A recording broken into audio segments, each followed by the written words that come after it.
memberikan kita garansi. Bagi siapapun yang percaya kepadanya, dia tidak akan pernah binasa, melainkan memperoleh hidup yang kekal. Ini Tuhan yang punya sorga memberikan garansi. Sorga itu diberikan kepada kita, digaransikan kepada kita. Kamu akan mendapatkan sorga ketika kamu percaya kepada. Problemnya saat kita terima anugerah itu, apa yang kita lakukan? Jangan sia-siakan hidup kita. Amin. Oke, saya masuk ke dalam pemberitaan firman Tuhan. Materi saya, dasar firman Tuhan yang saya ambil ada di dalam Yesaya 43 ayat yang ke-7.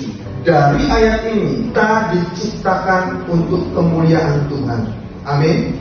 Lalu di dalam Roma 3 ayat 23, saya ambil dasar firman Tuhan sepanjang sore ini ada di dua ayat ini. Tadi kita diciptakan untuk kemuliaannya, kemuliaan Tuhan. Tetapi karena dosa, kita telah kehilangan kemuliaan Allah. Sebenarnya dosa itu apa sih? Dalam bahasa aslinya, di dalam bahasa Yunani, dosa itu hamartia, yang berarti meleset dari sasaran atau tujuan Tuhan dalam hidup seseorang. Dosa adalah ketika kita melenceng dari apa yang Tuhan jadikan. Hidup kita enggak mempermuliakan Tuhan, itulah dosa. Itulah dosa. Bukan hanya yang kita lakukan. Kita nggak lakukan apa-apa, kita sudah berdosa. Karena apa? Karena kasih karunia yang Tuhan berikan, kita sia-siakan, kita berdosa. Apa sih akibat dari dosa itu sendiri? Yang pertama, landasan hidup kita rusak. Landasan apa, Pak? Landasan pemikiran kita, landasan kehidupan kita itu sudah rusak.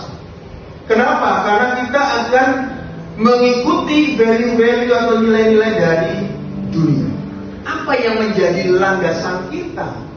Apa yang kita pegang sebagai value-value kita di dalam hidup ini? Kalau kita membuat landasan itu berdasarkan landasan dunia, value-value dunia, apa itu value dunia, Pak? Kita terkontaminasi, kita dibiarkan untuk mengalami kebohongan-kebohongan value-value dunia yang diberikan secara terus-menerus di dalam hidup kita, sehingga hal seperti itu membuat kita menjadikan itu sebagai sebuah kebenaran. Apakah hal-hal duniawi atau hal-hal kekal? Kita tahu di pikiran kita, sehingga kita tahu sebenarnya kita mengarah kemana. Landasan apa yang saya buat di dalam kehidupan saya? Pikiran kepada hal-hal yang baik, hal-hal yang positif, hal-hal kekekalan. Saya percaya aku sedang membangun landasan firman Tuhan, landasan kebenaran. Ketika itu yang menjadi yang kau bangun, itu Tuhan yang datang dengan segala kebaikan dan anugerah. Yang kedua, hidup di dalam ketakutan. Akibat dari dosa, kita hidup di dalam ketakutan. Kejadian 3 ayat 8 sampai 11 di Alkitab, Tuhan memberikan hope, pengharapan. Yang ketiga, kita hidup di dalam kesusahan. Kejadian 3 ayat 15 sampai 18 dikatakan, pada saat manusia pertama jatuh di dalam dosa, Tuhan Allah tidak pernah mengutuk kita, tetapi Dia mengutuk tanah tempat kita berpijak. Sehingga apa? Sehingga kita harus mengusahakan segala sesuatunya dengan susah payah. Bapak Ibu mau hidup dalam kesusahan terus? Enggak ya. Berbalik kepada Tuhan. Amin.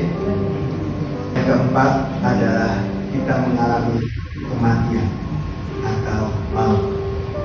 Roma 6 ayat 23 dikatakan, sebab upah dosa ialah maut. Dosa yang berarti hamartia, melenceng, meleset dari tujuan yang Tuhan berikan dalam hidup kita, dan kita tidak mengenali itu.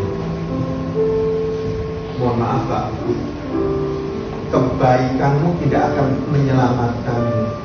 Hidup kita dikatakan memuliakan Allah, memuliakan Tuhan kita. Kita tetap melakukan bagian kita. Kita harus bekerja dengan Dia sampai berpenuh dikatakan. Tetapi semuanya melalui apa yang kita lakukan, apa yang kita kerjakan, semuanya untuk kemuliaan Tuhan, bukan untuk kemuliaan kita. Hari ini rendahkan hati kita untuk kita ditegur oleh firman Tuhan. Karena selama kita sombong, selama kita tidak mau merendahkan hati kita untuk takluk di dalam firman Tuhan, kita tidak akan mengalami yang namanya blessing, berkat Tuhan. Berkat Tuhan sesungguhnya adalah ketika kita berbahagia menggenapi panggilannya, menggenapi rencana Tuhan, dan berkat. Itulah bless sesungguhnya. Kita masuk di poin yang terakhir, pengorbanan Kristus membebaskan kita dari hukuman dosa. Sekarang kita masuk ke dalam kenapa Kristus harus datang. Karena Dia direncanakan. Allah merancangkan karya keselamatan untuk manusia supaya kembali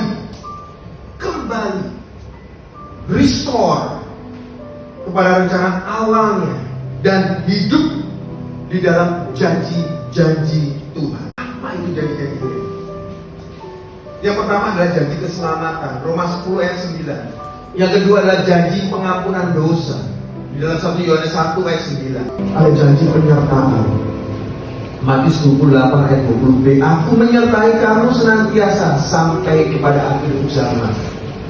Ada janji damai sejahtera di dalam Filipi 4, 6 sampai 7. Janji kekuatan di dalam kelemahan, Yesaya 40 ayat 29. Janji Tuhan tidak pernah meninggalkan di dalam Ibrani 13 ayat 5. Dan janji hidup yang kekal. Bapak Ibu Saudara sekalian, dunia menawarkan kesenangan dan kenyamanan, tetapi Tuhan berjanji memberikan damai sejahtera. Lalu setelah kita mendapatkan janji-janji Tuhan, so apa yang kita lakukan, Pak?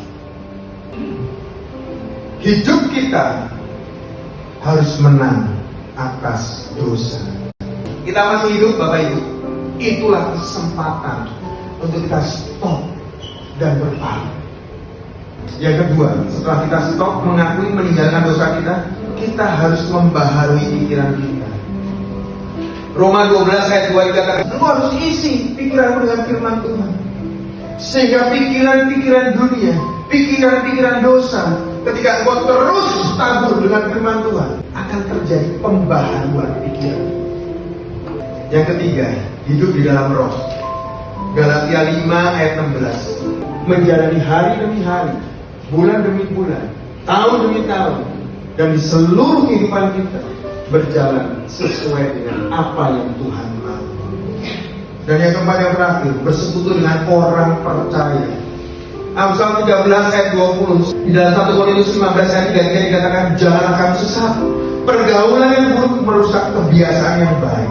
Karena kamu harus memilih teman hidup yang bisa mensupport hidupmu menggenapi panggilan surga. Amin. Tuhan Yesus memberkati kita yang terbesar dalam hidupku.